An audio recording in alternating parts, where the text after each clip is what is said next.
All right, what's going on, social workers? Welcome to week 2 of the course. Hope that you found the first week to be informative, exciting, and you got some information that you can use throughout the future. Just an FYI, I'll be getting to your videos and your discussions as quickly as possible, and I'll be giving you some feedback on some observations that I have. And for those who have any questions about the feedback or anything at all, again, please don't hesitate to reach out. So shift gears here. Let's go into week 2 where we're really going to start to dive into a few things that are incredibly important to social workers. Number 1, critical thinking. So critical thinking is a term you've likely heard in academics, but critical thinking as it applies to social workers is unique because, like I mentioned last week, the way that we think and feel and what we do is not an accident. I believe it's the systems that influenced us with our genetics, our experiences, our resources, all that stuff that creates how we think, what we do with our hands and our feet, what we say, how we feel, how we behave. Critical thinking in every system is incredibly important in social work. In an individual session, not only are you listening to stories and opening up space and providing guidance and intervening, you're also constantly analyzing, trying to connect the dots as to where did this behavior come from? What influenced this? What were they missing? What are they doing really well? What have they lost touch of? Really being able to connect the dots in real time is what will help you be an effective social worker. Additionally, you're going to do that when you're making treatment plans. Some person might come in with a classification that says depression. But what does that actually mean? If depression is the recipe, what are the ingredients that went into it?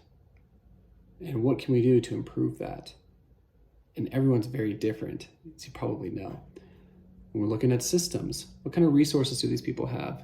How are they influenced by their culture, their religion, their biology, their peers, their morals, their values? Really being able to analyze that stuff.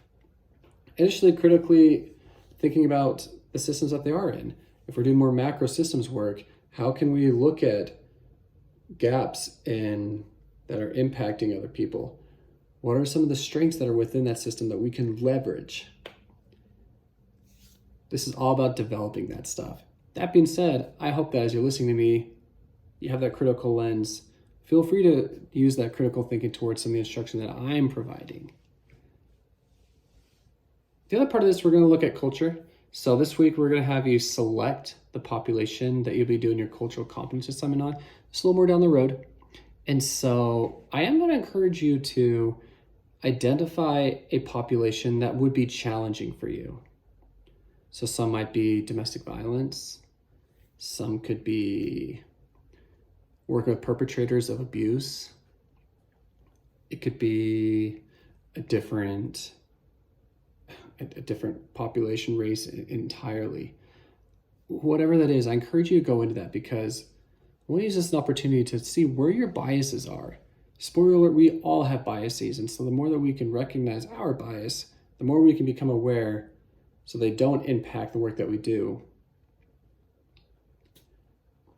As we go into this work, we might notice the propensity to self-disclose or just share personal information about us.